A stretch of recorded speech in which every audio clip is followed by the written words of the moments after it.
Another reason why I don't keep a gun in the house. The neighbor's dog will not stop barking. He is barking the same high rhythmic bark that he barks every time they leave the house. They must switch him on their way out. The neighbor's dog will not stop barking. I close all the windows in the house and put on a Beethoven symphony, full blast. But I can still hear him, muffled under the music, barking, barking, barking. And now I can see him sitting in the orchestra, his head raised confidently as if Beethoven had included a part for barking dog. When the record finally ends, he is still barking, sitting there in the oboe section, barking, his eyes fixed on the conductor, who is entreating him with his baton, while the other musicians listen in respectful silence to the famous barking dog solo, that endless coda that first established Beethoven as an innovative genius. Shoveling snow with Buddha. In the usual iconography of the temple or the local walk, you would never see him doing such a thing, tossing the dry snow over the mountain of his bare round shoulder, his hair tied in a knot, a model of concentration. Sitting is more his speed, if that is the word for what he does or does not do. Even the season is wrong for him. In all his manifestations, is it not warm and slightly humid? Is this not implied by his serene expression, that smile so wide it wraps itself around the waist of the universe? But here we are, working our way down the driveway, one shovelful at a time. We toss the light powder into the clear air. We feel the cold mist on our faces. And with every heave we disappear and become lost to each other in these sudden clouds of our own making, these fountain bursts of snow. This is so much better than a sermon in church, I say out loud. But Buddha keeps on shoveling. This is the true religion, the religion of snow and sunlight and winter geese barking in the sky, I say. But he is too busy to hear me. He has thrown himself into shoveling snow as if it were the purpose of existence, as if the sign of a perfect life were a clear driveway, one you could back the car down easily and drive off into the vanities of the world with a broken heater fan and a song on the radio. All morning long we work side by side, me with my commentary and he inside the generous pocket of his silence, until the hour is nearly noon and the snow is piled high all around us. Then I hear him speak. After this, he asks, can we go inside and play cards? Certainly, I reply, and I will heat some milk and bring cups of hot chocolate to the table, while you shuffle the deck and our boots stand dripping by the door.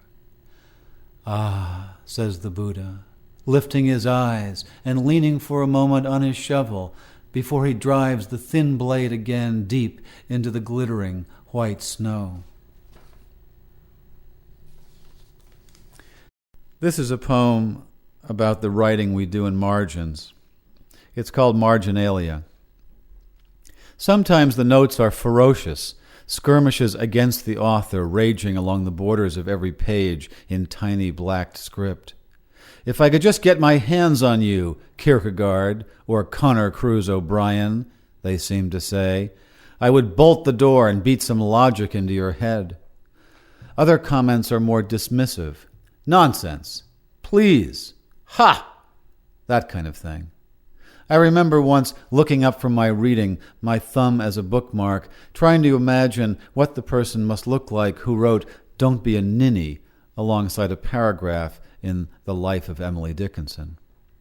Students are more modest, needing to leave only their splayed footprints along the shore of the page.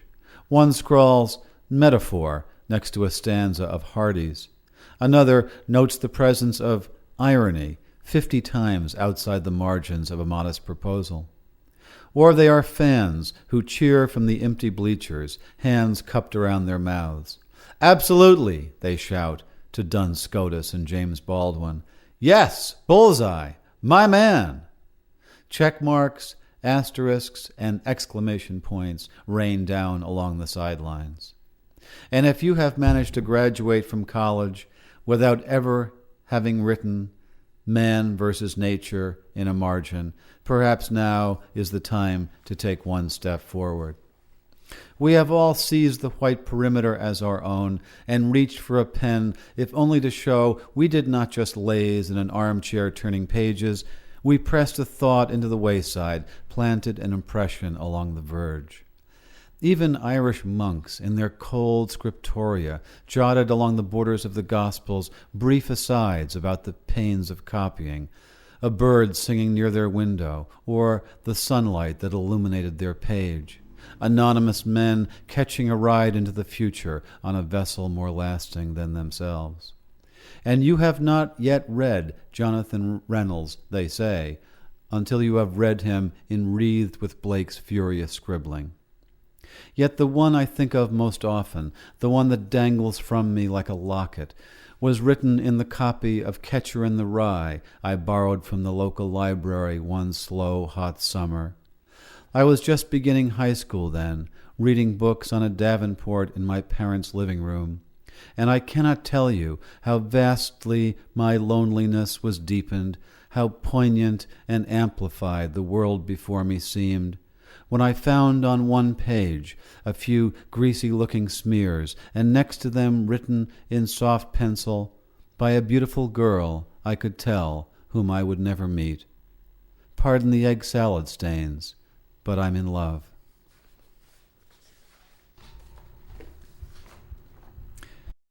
Afternoon with Irish cows. There were a few dozen who occupied the field across the road from where we lived, stepping all day from tuft to tuft, their big heads down in the soft grass, though I would sometimes pass a window and look out to see the field suddenly empty, as if they had taken wing, flown off to another county. Then later I would open the blue front door, and the field again would be full of their munching, or they would be lying down on the black and white maps of their sides, facing in all directions, waiting for rain. How mysterious, how patient and stupid they appeared in the long quiet of the afternoons. But once in a while, one of them would let out a sound so phenomenal that I would put down the paper or the knife I was cutting an apple with and walk across the road to the stone wall to see which one of them was being torched or pierced through the side with a long spear. Yes, it sounded like pain until I could see the noisy one anchored there on all fours, her neck outstretched, her bellowing head laboring upward as she gave voice to the rising, full-bodied cry that began in the darkness of her belly and echoed up through her bowed ribs into her gaping mouth.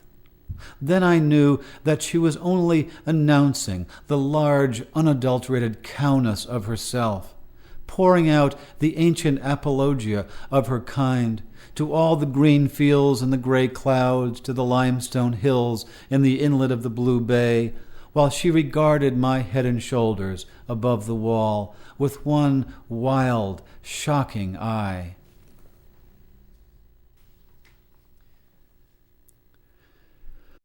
Walking across the Atlantic.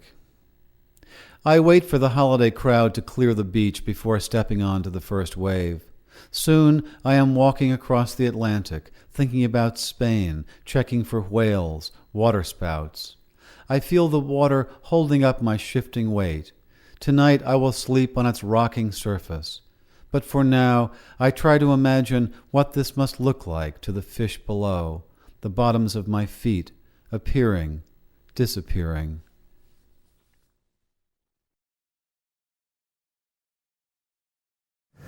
When I think I was handed a list this morning of the poets who have preceded me, and I could I felt at once humbled, and it was a pulse-quickening experience to see these resonant and familiar names of truly big cigars.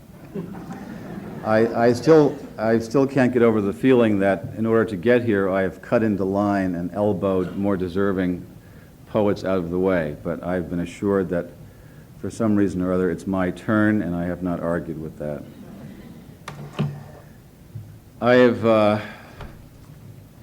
have resisted the temptation to destroy all of my work and write all new poems for this occasion. It is a true temptation.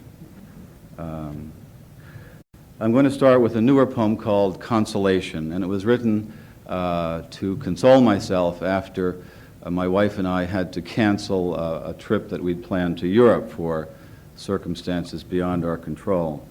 And in the poem, I try to convince myself of the merits of staying at home. Consolation. How agreeable it is not to be touring Italy this summer, wandering her cities and ascending her torrid hill towns. How much better to cruise these local familiar streets, fully grasping the meaning of every road sign and billboard and all the sudden hand gestures of my compatriots. There are no abbeys here, no crumbling frescoes or famous domes, and there is no need to memorize a succession of kings or tour the dripping corners of a dungeon, no need to stand around a sarcophagus, see Napoleon's little bed on Elba, or view the bones of a saint under glass. How much better to command the simple precinct of home than be dwarfed by pillar, arch, and basilica? Why hide my head in phrase books and wrinkled maps? Why feed scenery to a hungry, one-eyed camera, eager to eat the world one monument at a time? Instead of slouching in a cafe, ignorant of the word for ice, I will head down to the coffee shop and to the waitress who is known as Dot. I will slide into the flow of the morning paper, all language barriers down, rivers of idiom running freely, eggs over easy on the way. And after breakfast, I will not have to find someone willing to photograph me with my arm around the owner. I will not puzzle over the bill or record in a journal what I had to eat and how the sun came in the window. It is enough to climb back into the car, as if it were the great car of English itself, and sounding my loud vernacular horn, speed off down a road that will never lead to Rome, not even Bologna.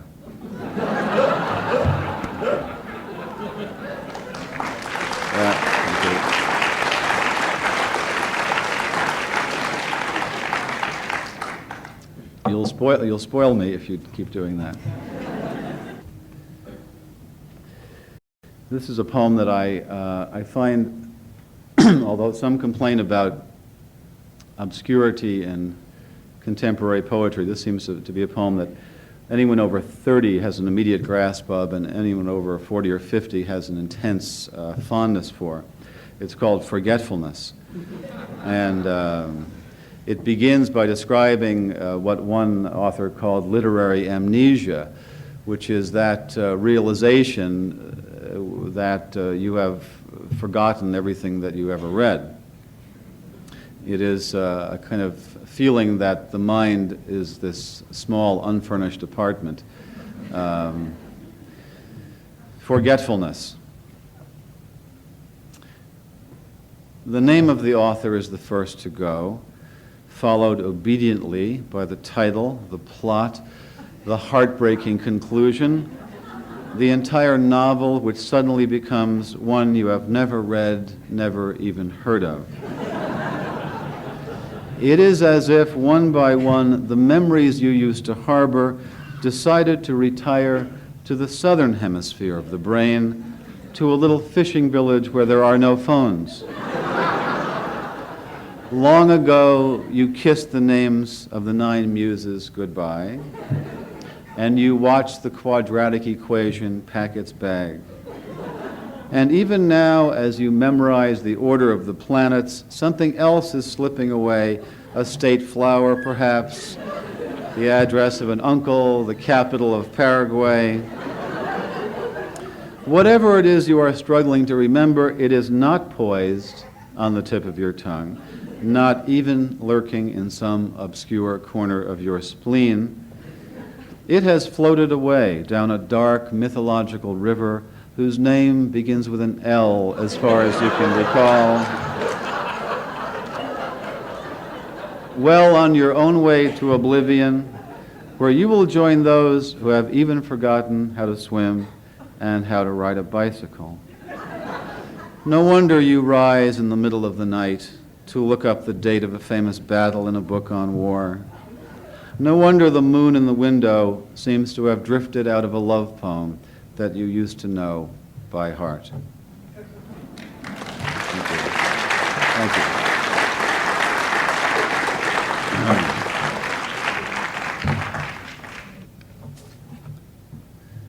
Writing poetry has always been one of the great solo acts. You do it by yourself, or I suppose any form of writing, until the advent of the poetry workshop.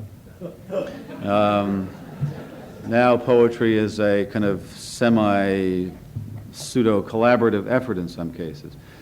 Philip Levine said that the poetry workshops could be described as one of the fastest growth industries in America. And I teach them or conduct them or whatever you insinuate them. And I decided to write about the phenomenon. In poetry workshops, wherever they're given, similar comments are made. There's kind of, I suppose, a limited number of things you can say about about poetry, and that number is quickly exhausted in some cases. It's called workshop. If it had one of those 19th century subtitles, it would be maybe in which the author bites the hand that feeds him. But it's, for now, it is just workshop. I might as well begin by saying how much I like the title. It gets me right away because I'm in a workshop now, so immediately the poem has my attention, like the ancient mariner grabbing me by the shirt. And I like the first couple of stanzas, the way they establish this mode of self-pointing that runs through the whole poem and tells us that words are food thrown down on the ground for other words to eat. I can almost taste the tail of the snake in its own mouth, if you know what I mean. But what I'm not sure about is the voice, which sounds in places very casual, very blue jeans, but other times seems standoffish, professorial in the worst sense of the word, like the poem is blowing pipe smoke in my face, but maybe that's what it wants to do. What I did find engaging were the middle stanzas, especially the fourth one. I like the image of clouds flying like lozenges, which gives me a very clear picture. And I really like how this drawbridge operator just appears out of the blue with his feet up on the iron railing and his fishpole jigging. I like jigging. Jigging a hook in the slow industrial canal below. I love slow industrial canal below. All those L's. Maybe it's just me, but the next stanza is where I start to have problems. I mean, how can the evening bump into the stars?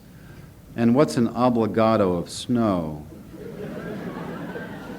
Also, I roam the decaffeinated streets. At that point, I'm lost. I need help. The other thing that throws me off, and maybe this is just me, is the way the scene keeps shifting around. First, we're in this big aerodrome, and the speaker is inspecting a row of dirigibles, which makes me think this could be a dream. Then he takes us into his garden, the part with the dahlias and the coiling hose. Though that's nice, the coiling hose. But then I'm not sure where we're supposed to be. The rain, the mint green light, that makes it feel outdoors. But what about this wallpaper? Or is it a kind of indoor cemetery? There's something about death going on here. In fact, I start to wonder if what we have here is really two poems, or three, or four, or possibly none. But then there's that last stanza, my favorite. This is where the poem wins me back, especially the line spoken in the voice of the mouse. I mean, we've all seen these images in cartoons before, but I still love the details he uses when he's describing where he lives. The perfect little arch of an entrance in the baseboard, the bed made out of a curled back sardine can, the spool of thread for a table. I start thinking about how hard the mouse had to work night after night collecting all these things while the people in the house were probably fast asleep. And that gives me a very strong feeling, a very powerful sense of something. But I don't know if anyone else was feeling that. Maybe that was just me. Maybe that was just the way I read it.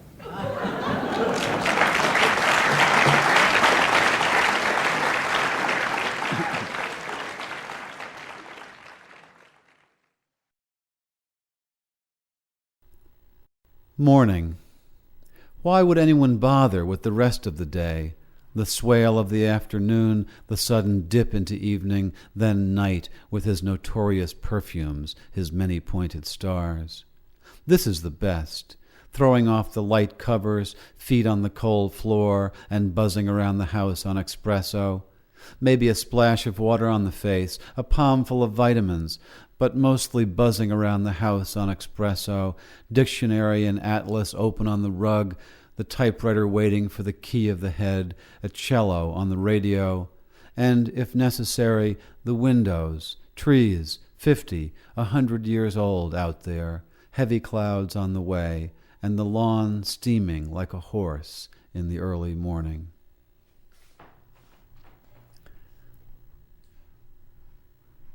Driving myself to a poetry reading. Halfway there, I pull on the headlights and drift down the road, blazing like the other cars in the weekday dusk. I find something on the jazz station and listen to the chords shifting under the music, like the many gears of the song. The autumn air is cool, and I can see only a few early stars through the windshield, but like Caesar's Gaul, I feel divided. There is a part of me that wants to let go of the wheel, climb over the seat, and fall asleep curled in the back. This is the part I would like to see blindfolded some morning, dragged into a courtyard and shot. Another part of me wants to be up on the hood, a chrome ornament in the shape of a bird, leaning aerodynamically into the wind. And now I can feel my voice begin to fly ahead of the car, winging it into the night, searching the landscape below for a podium, a shaded lamp, a glass, and a pitcher of water. This is the part I will still wonder about when I am dying, staring up at the ceiling, the part that is eager to perch on the rim of that glass, wet its hard little beak, and begin singing every song it ever knew. Wolf. A wolf is reading a book of fairy tales. The moon hangs over the forests, a lamp. He is not assuming a human position, say, cross-legged against a tree as he would in a cartoon. This is a real wolf, standing on all fours, his rich fur bristling in the night air, his head bent over the book open on the ground. He does not sit down, for the words would be too far away to be legible, and it is with difficulty that he turns each page with his nose and forepaws.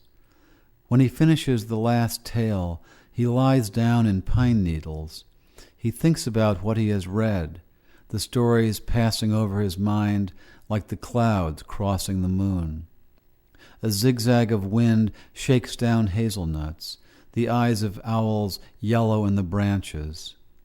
The wolf now paces restlessly in circles around the book until he is absorbed by the power of its narration, making him one of its illustrations, a small paper wolf, flat as print. Later that night, lost in a town of pigs, he knocks over houses with his breath. Purity. My favorite time to write is in the late afternoon, weekdays, particularly Wednesdays.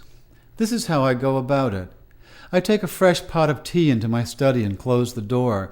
Then I remove my clothes and leave them in a pile, as if I had melted to death, and my legacy consisted of only a white shirt, a pair of pants, and a pot of cold tea.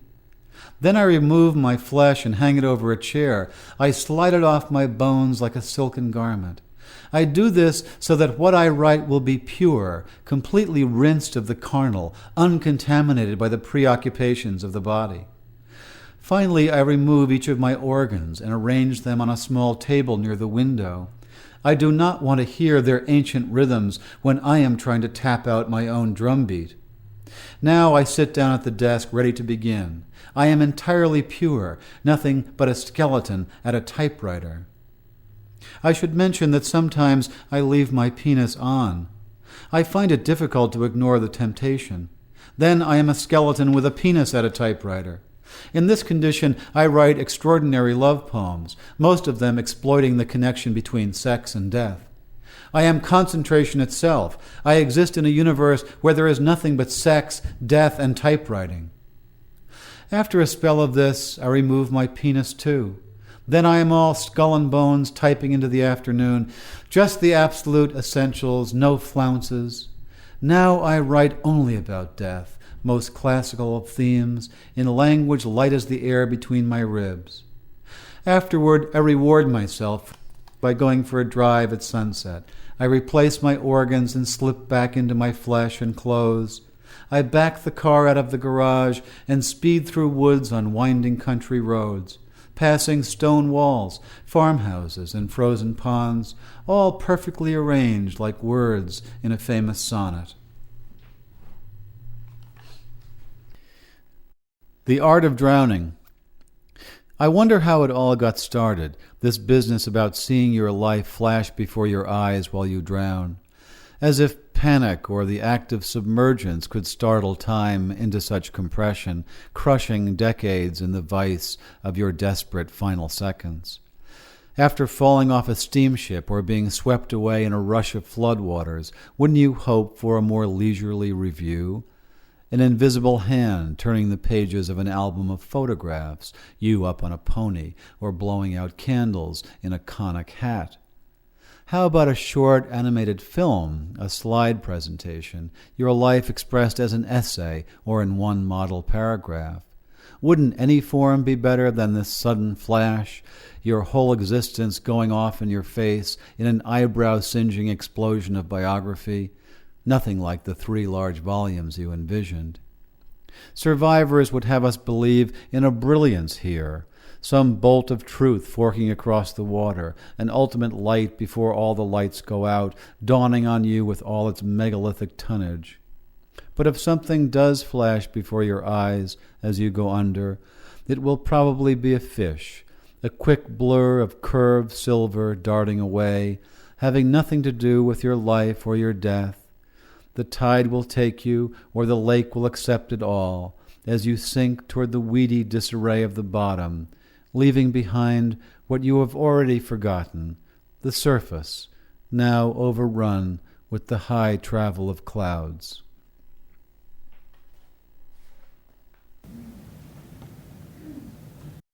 The last poem in this book is called Nostalgia, and it is a kind of satire. We begin to feel wistful about the fact that this decade has not gone on forever, and that we have not been caught in a kind of time loop that would leave us forever stranded in this decade, at any rate.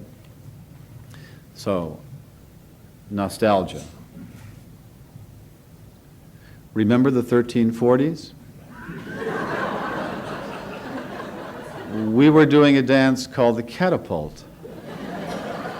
You always wore brown, the color craze of the decade, and I was draped in one of those capes that were popular, the ones with unicorns and pomegranates and needlework. Everyone would pause for beer and onions in the afternoon, and at night we would play a game called Find the Cow. Everything was hand-lettered then, not like today. Where has the summer of 1572 gone? Brocade and sonnet marathons were the rage. We used to dress up in the flags of rival baronies and conquer one another in cold rooms of stone. Out on the dance floor, we were all doing the struggle, while your sister practiced the Daphne all alone in her room. We borrowed the jargon of farriers for our slang. These days, language seems transparent, a badly broken code. The 1790s will never come again. Childhood was big. People would take walks to the very tops of hills and write down what they saw in their journals without speaking. Our collars were high and our hats were extremely soft. We would surprise each other with alphabets made of twigs. It was a wonderful time to be alive, or even dead. I am very fond of the period between 1815 and 1821. Europe trembled while we sat still for our portraits, and I would love to return to 1901, if only for a moment, time enough to wind up a music box and do a few dance steps, or shoot me back to 1922 or 1941, or at least let me recapture the serenity of last month when we picked berries and glided through afternoons in a canoe. Even this morning would be an improvement over the present. I was in the garden then, surrounded by the hum of bees and the Latin names of flowers, watching the early light flash off the windows of the greenhouse and silver the limbs on the rows of dark hemlocks. As usual, I was thinking about the moments of the past, letting my memory rush over them like water rushing over the stones on the bottom of a stream. I was even thinking a little about the future, that place where people are doing a dance we cannot imagine, a dance whose name we can only guess. Thank you.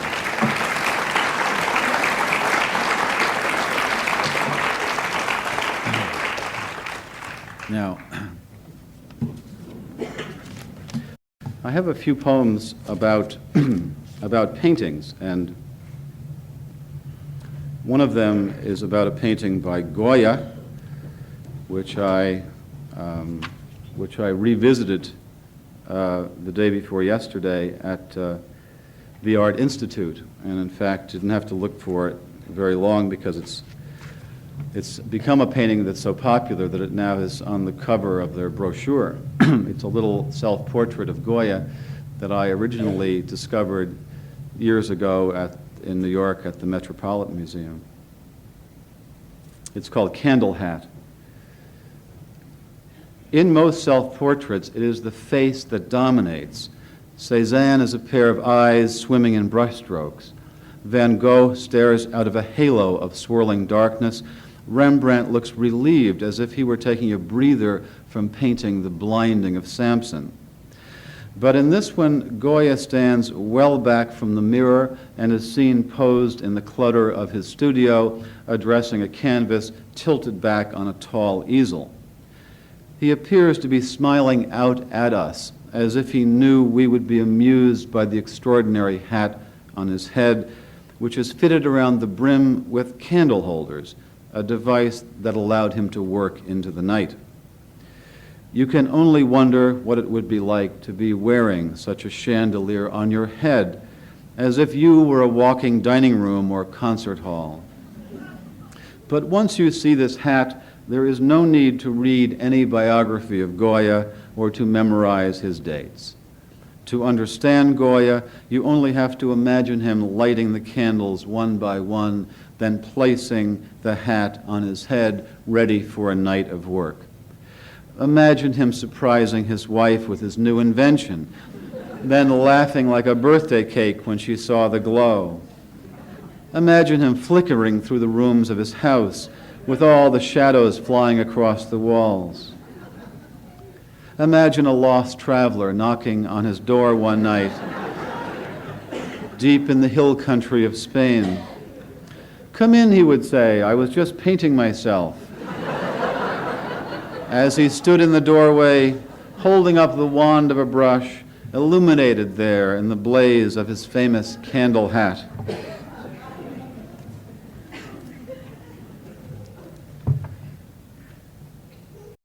And I have a shorter, it's sort of an odd love poem, I suppose, which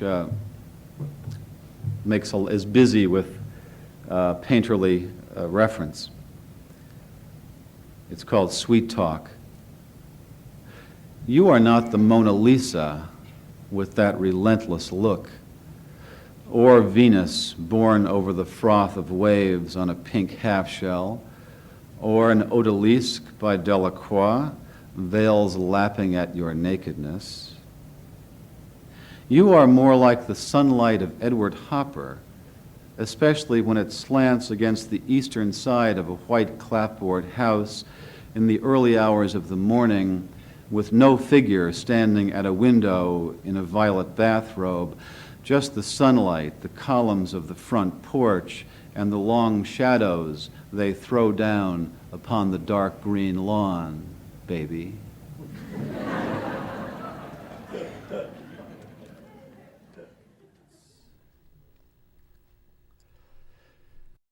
Instructions to the portrait artist. I wish my head to appear perfectly round, and since the canvas should be of epic dimensions, please trace the circle with a dinner plate rather than a dime or a button. My face should be painted with an ant-like sense of detail. Pretend you are executing a street map of Rome and that all the citizens can lift 30 times their own weight. The result should be a strained but self-satisfied expression, as if I am lifting a Volkswagen with one foot. The body is no great matter. Just draw some straight lines with a pencil and ruler.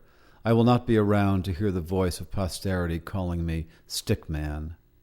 The background I leave up to you, but if there is to be a house, lines of smoke rising from the chimney should be mandatory. Never be ashamed of kindergarten.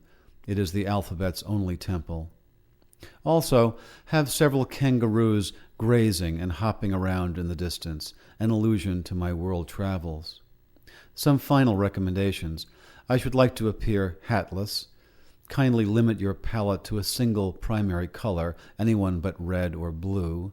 Sign the painting on my upper lip, so your name will always be my mustache. Pin-up. The murkiness of the local garage is not so dense that you cannot make out the calendar of pin-up drawings on the wall above the bench of tools. Your ears are ringing with the sound of the mechanic hammering on your exhaust pipe, and as you look closer, you notice that this month's is not the one pushing the lawnmower, wearing a straw hat and very short blue shorts, her shirt tied in a knot just below her breasts. Nor is it the one in the admiral's cap, bending forward, resting her hands on a wharf piling, glancing over the tiny anchors on her shoulders. No, this is March, the month of great winds, so appropriately it is the one walking her dog along a city sidewalk on a very blustery day. One hand is busy keeping her hat down on her head, and the other is grasping the little dog's leash, so of course there is no hand left to push down her dress, which is billowing up around her waist, exposing her long stocking legs, and, yes, the secret apparatus of her garter belt. Needless to say, in the confusion of wind and excited dog, the leash has wrapped itself around her ankles several times, giving her a rather bridled and helpless appearance, which is added to by the impossibly high heels she is teetering on. You would like to come to her rescue, gather up the little dog in your arms, untangle the leash, lead her to safety, and receive her bottomless gratitude. But the mechanic is calling you over to look at something under your car. It seems that he has run into a problem, and the job is going to cost more than he had said and take much longer than he had thought. Well, it can't be helped, you hear yourself say as you return to your place by the workbench, knowing that as soon as the hammering resumes, you will slowly lift the bottom of the calendar just enough to reveal a glimpse of what the future holds in store. Ah, the red polka-dot umbrella of April, and her upturned palm extended coyly into the rain. Flames. Smokey the Bear heads into the autumn woods with a red can of gasoline and a box of wooden matches. His ranger's hat is cocked at a disturbing angle. His brown fur gleams under the high sun as his paws, the size of catcher's mitts, crackle into the distance. He is sick of dispensing warnings to the careless, the half-wit camper, the dumbbell hiker. He is going to show them how a professional does it.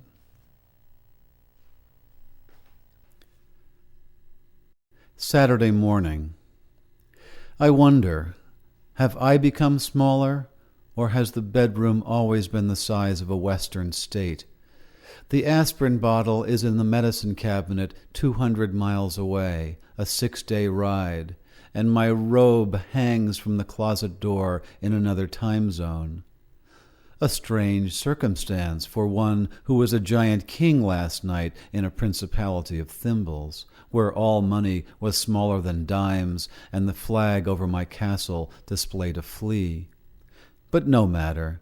The television is right next to the bed, and Donald Duck is taking his nephews ice skating.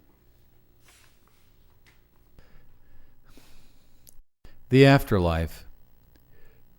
While you are preparing for sleep, brushing your teeth, or riffling through a magazine in bed, the dead of the day are setting out on their journey. They are moving off in all imaginable directions, each according to his own private belief. And this is the secret that silent Lazarus would not reveal, that everyone is right, as it turns out. You go to the place you always thought you would go, the place you kept lit in an alcove in your head. Some are being shot up a funnel of flashing colors into a zone of light, white as a January sun. Others are standing naked before a forbidding judge, who sits with a golden ladder on one side, a coal chute on the other. Some have already joined the celestial choir and are singing as if they had been doing this forever, while the less inventive find themselves stuck in a big air-conditioned room full of food and chorus girls. Some are approaching the apartment of the female god, a woman in her 40s with short, wiry hair and glasses hanging from her neck by a string. With one eye she regards the dead through a hole in her door. There are those who are squeezing into the bodies of animals, eagles and leopards, and one trying on the skin of a monkey like a tight suit, ready to begin another life in a more simple key, while others float off into some benign vagueness, little units of energy heading for the ultimate elsewhere. There are even a few classicists being led to an underworld by a mythological creature with a beard and hooves. He will bring them to the mouth of a furious cave guarded over by Edith Hamilton and her 3-headed dog. The rest just lie on their backs in their coffins, wishing they could return so they could learn Italian or see the pyramids or play some golf in a light rain. They wish they could wake in the morning like you and stand at a window examining the winter trees, every branch traced with the ghostwriting of snow. Man in Space. All you have to do is listen to the way a man sometimes talks to his wife at a table of people, and notice how intent he is on making his point, even though her lower lip is beginning to quiver. And you will know why the women in science fiction movies who inhabit a planet of their own are not pictured making a salad or reading a magazine when the men from Earth arrive in their rocket. Why they are always standing in a semicircle with their arms folded, their bare legs set apart, their breasts protected by hard metal discs. This next poem is called Aristotle, and it arose out of reading Aristotle's Poetics, where he enunciates for the first time, I suppose, a notion very common to us, which is that a literary work has 3 parts, a beginning, a middle, and an end. Aristotle. This is the beginning. Almost anything can happen. This is where you find the creation of light, a fish wriggling onto land, the first word of Paradise Lost on an empty page. Think of an egg, the letter A, a woman ironing on a bare stage as the heavy curtain rises. This is the very beginning.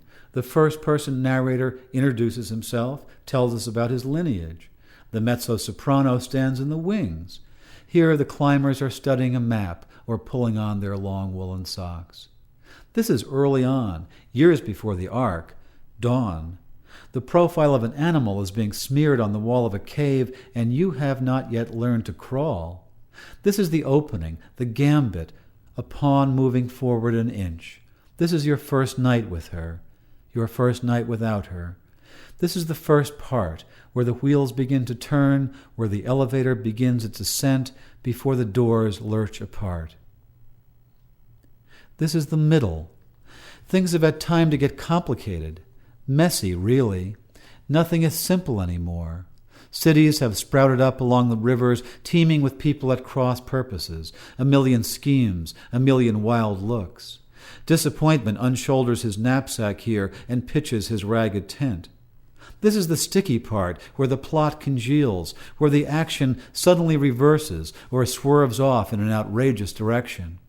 Here, the narrator devotes a long paragraph to why Miriam does not want Edward's child. Someone hides a letter under a pillow. Here, the aria rises to a pitch, a song of betrayal salted with revenge. And the climbing party is stuck on a ledge halfway up the mountain. This is the bridge, the painful modulation. This is the thick of things. So much is crowded into the middle. The guitars of Spain, piles of ripe avocados, Russian uniforms, noisy parties, lakeside kisses, arguments heard through a wall. Too much to name, too much to think about. And this is the end. The car running out of road, the river losing its name in an ocean, the long nose of the photographed horse touching the white electronic line. This is the colophon, the last elephant in the parade, the empty wheelchair and pigeons floating down in the evening. Here the stage is littered with bodies. The narrator leads the characters to their cells, and the climbers are in their graves. It is me hitting the period and you closing the book. It is Sylvia Plath in the kitchen and St. Clement with an anchor around his neck. This is the final bit, thinning away to nothing. This is the end, according to Aristotle, what we have all been waiting for, what everything comes down to, the destination we cannot help imagining. A streak of light in the sky, a hat on a peg, and outside the cabin, falling leaves. The Wires of the Night. I thought about his death for so many hours, tangled there in the wires of the night, that it came to have a body and dimensions, more than a voice shaking over the telephone or the black obituary boldface of name and dates. His death now had an entrance and an exit, doors and stairs, windows and shutters, which are the motionless wings of windows. His death had a head and clothes, the white shirt and baggy trousers of death. His death had pages, a dark leather cover, an index, and the print was too minuscule for anyone to read. His death had hinges and bolts, which were oiled and locked, had a loud motor, 4 tires, an antenna which listened to the wind, and a mirror in which you could see the past. His death had sockets and keys. It had walls and beams. It had a handle which you could not hold, and a floor you could not lie down on in the middle of the night. In the freakish pink and gray of dawn, I took his death to bed with me, and his death was my bed, and in every corner of the room it hid from the light, and then it was the light of day, and the next day, and all the days to follow, and it moved into the future like the sharp tip of a pen moving across an empty page. The first one is called A History of Weather. It is the kind of spring morning, candid sunlight elucidating the air, a flower-ruffling breeze, that makes me want to begin a history of weather, a 10-volume elegy for the atmospheres of the past, the envelopes that have moved around the moving globe. It will open by examining the cirrus clouds that are now sweeping over this house into the next state, and every chapter will step backwards in time to illustrate the rain that fell on battlefields and the winds that attended beheadings, coronations. The snow flurries of Victorian London will be surveyed, along with the gales that blew off Renaissance caps. The tornadoes of the Middle Ages will be explicated, and the long, overcast days of the Dark Ages. There will be a section on the frozen nights of antiquity and on the heat that shimmered in the deserts of the Bible. The study will be hailed as ambitious and definitive, for it will cover even the climate before the flood, when showers moistened Eden, and will conclude with the mysteries of weather before history, when unseen clouds drifted over an unpeopled world, when not one soul lay in any of the earth's meadows gazing up at the passing of enormous faces and animal shapes, his jacket bunched into a pillow, an open book on his chest.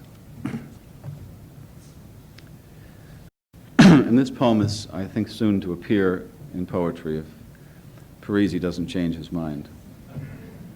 I too am an ex-smoker, and this looks back with fondness on those days of yesteryear. It's called The Best Cigarette. There are many that I miss, having sent my last one out a car window, sparking along the road one night years ago. The heralded ones, of course, after sex, the two glowing tips, now the lights of a single ship. At the end of a long dinner with more wine to come and a smoke ring coasting into the chandelier. Or on a white beach, holding one with fingers still wet from a swim. How bittersweet these punctuations of flame and gesture. But the best were on those mornings when I would have a little something going in the typewriter, the sun bright in the windows, maybe some Berlioz on in the background. I would go into the kitchen for coffee, and on the way back to the page, curled in its roller, I would light one up and feel its dry rush coating the dark taste of coffee. Then I would be my own locomotive, trailing behind me as I returned to work, little puffs of smoke, indicators of progress, signs of industry and thought, the signal that told the 19th century it was moving forward. That was the best cigarette, when I would steam into the study full of vaporous hope and stand there, the big headlamp of my face pointed down at all the words in parallel lines.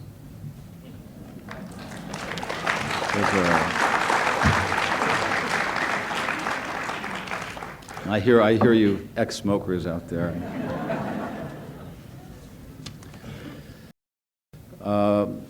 The first is called The Invention of the Saxophone, and it mentions a character, historical character, whose name is Saxo Grammaticus. I don't know if you've ever heard of him. He was a 13th century Danish historian, so don't feel too bad if the name Saxo Grammaticus doesn't ring any bells. He is well known as a Hamlet source. He mentions the Hamlet story. So when you study Shakespeare, you run into him along with Geoffrey of Monmouth and other spear holders in the great Shakespearean opera. When I was in school and first heard the name Saxo Grammaticus, I always thought it would be the perfect name for a jazz musician, like the perfect name, approaching the perfect name, Thelonious Monk. But I refer to the Saxo Grammaticus Quintet would be feasible, but I refer to him only in passing. The invention of the saxophone. It was Adolph Sax, remember, not Saxo Grammaticus, who gets the ovation.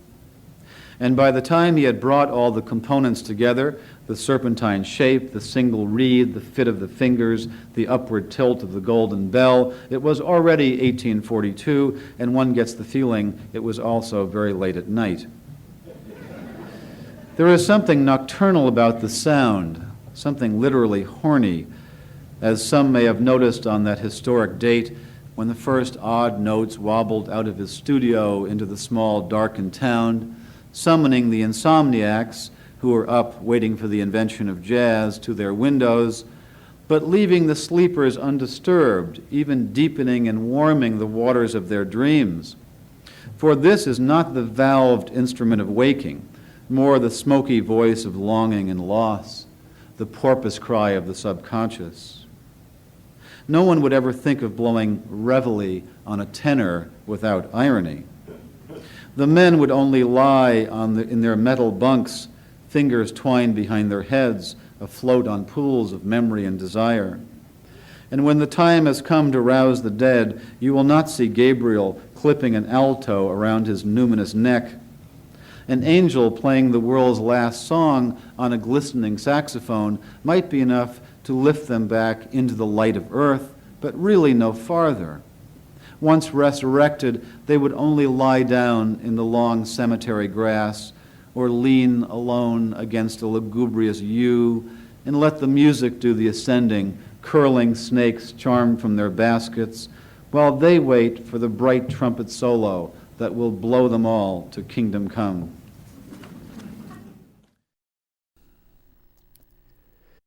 Child development. As sure as prehistoric fish grew legs and sauntered off the beaches into forests, working up some irregular verbs for their first conversation, so 3-year-old children enter the phase of name-calling. Each day a new one arrives and is added to the repertoire. You dumb goopy head. You big sewer face. You poop on the floor. A kind of Navajo ring to that one. They yell from knee level, their little mugs flushed with challenge. Nothing Samuel Johnson would bother tossing out in a pub, but then the little toddlers are not trying to devastate some fatuous Enlightenment hack. They are just tormenting their fellow squirts or going after the attentions of the giants way up there with their cocktails and bad breath, talking baritone nonsense to other giants, waiting to call them names after thanking them for the lovely party and hearing the door close. The mature save their hothead invective for things, an errant hammer, tire chains, or receding trains missed by seconds, though they know in their adult hearts, even as they threaten to banish Timmy to bed for his appalling behavior, that their bosses are big fatty stupids, their wives are dopey dopeheads, and that they themselves are Mr. Sillypants. On reading in the morning paper that dreams may be only nonsense. We might have guessed as much, given the nightly absurdities, the extravagant circus of the dark. You hit the pillow, and moments later your mother appears as a llama shouting at you in another language. Or you find yourself drowning in a sea of breasts, or drowning in a sea of basketballs. Those who have attended night school will be quick to point out the difference. Or the nonsense is just a scrambling of the day before, everyone walking around the office stark naked, the elevator doors opening onto deep space, the clamshells from lunch floating by in slow motion. Too bad Freud isn't here to hear this news. Maybe some pharaohs, too, druids and wide-eyed diviners, all gathered around my kitchen table in their exotic clothes, their pale mouths moving silently as if in a dream, and me pouring coffee for everyone, proffering smokes, pacing around in my bathrobe, reading the paper out loud. But the scene would soon swirl away, and I would find myself alone in some fix, screaming within the confines of an hourglass, being driven to the opera by a blind chauffeur, or waking up to the chilling evidence on the bedroom floor, a small pile of sand, a white bow tie. The first dream. The wind is ghosting around the house tonight, and as I lean against the door of sleep, I begin to think about the first person to dream, How quiet he must have seemed the next morning, as the others stood around the fire, draped in the skins of animals, talking to each other only in vowels, for this was long before the invention of consonants. He might have gone off by himself to sit on a rock and look into the mist of a lake, as he tried to tell himself what had happened, how he had gone somewhere without going, how he had put his arms around the neck of a beast the others could touch only after they had killed it with stones, how he felt its breath on his bare neck. Then again, the first dream could have come to a woman, though she would behave, I suppose, in much the same way, moving off by herself to be alone near water, except that the curve of her young shoulders and the tilt of her downcast head would make her appear to be terribly alone. And if you were there to notice this, you might have gone down as the first person to ever fall in love with the sadness of another. Japan. Today I pass the time reading a favorite haiku, saying the few words over and over. It feels like eating the same small, perfect grape again and again. I walk through the house reciting it and leave its letters falling through the air of every room. I stand by the big silence of the piano and say it. I say it in front of a painting of the sea. I tap out its rhythm on an empty shelf.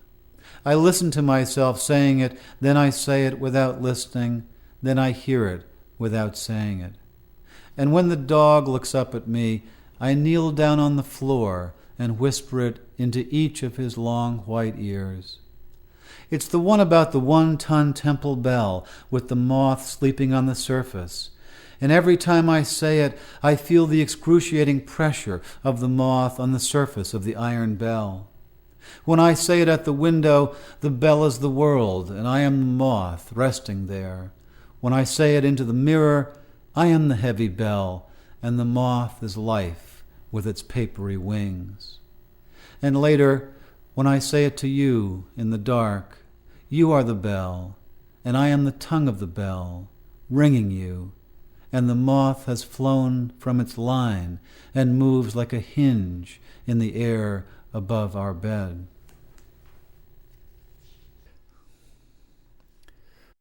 Thesaurus. It could be the name of a prehistoric beast that roamed the Paleozoic earth, rising up on its hind legs to show off its large vocabulary, or some lover in a myth who was metamorphosed into a book. It means treasury, but it is just a place where words congregate with their relatives, a big park where hundreds of family reunions are always being held. House, home, abode, dwelling, lodgings, and digs, all sharing the same picnic basket and thermos. Hairy, hirsute, woolly, furry, fleecy, and shaggy, all running a sack race or throwing horseshoes. Inert, static, motionless, fixed, and immobile, standing and kneeling in rows for a group photograph. Here, father is next to sire and brother close to sibling, separated only by fine shades of meaning.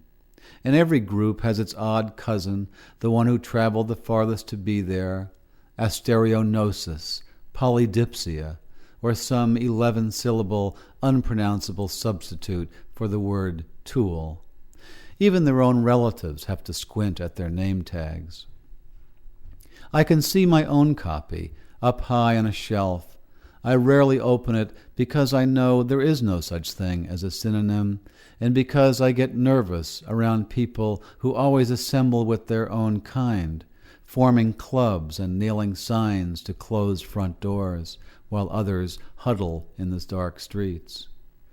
I would rather see words out on their own, away from their families and the warehouse of Roget, wandering the world where they sometimes fall in love with a completely different word.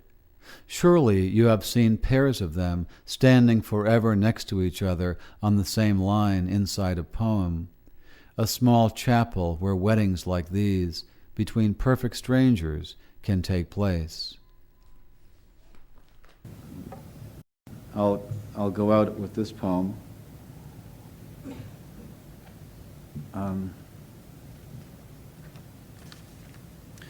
I refer in the poem to a singer named Johnny Hartman, who is a singer of jazz ballads in the style of Billy Eckstine. He died, I think, in the last the last decade. A singer with a very kind of a smoldering voice. It's called Nightclub. Nightclub. You are so beautiful, and I am a fool to be in love with you, is a theme that keeps coming up in songs and poems. There seems to be no room for variation. I have never heard anyone sing, I am so beautiful, and you are a fool to be in love with me, even though this notion has crossed the minds of women and men alike. You are so beautiful. Too bad you are a fool is another one you don't hear. Or, you are a fool to consider me beautiful. That one you will never hear, guaranteed. For no particular reason this afternoon, I am listening to Johnny Hartman, whose dark voice can curl around the concepts of love, beauty, and foolishness like no one else's can. It feels like smoke curling up from a cigarette someone left burning on a baby grand piano about 3 o'clock in the morning, smoke that billows up into the bright lights, while out there in the darkness, some of the beautiful fools have gathered around little tables to listen, some with their eyes closed, others leaning forward into the music as if it were holding them up, or twirling the loose ice in a glass, slipping by degrees into a rhythmic dream. Yes, there is all this foolish beauty born beyond midnight that has no desire to go home, especially now when everyone in the room is watching the large man with the tenor sax that hangs from his neck like a golden fish. He moves forward to the edge of the stage and hands the instrument down to me and nods that I should play. So I put the mouthpiece to my lips and blow into it with all my living breath. We are all so foolish, my long bebop solo begins by saying. So damn foolish we have become beautiful without even knowing it. Thank you very much.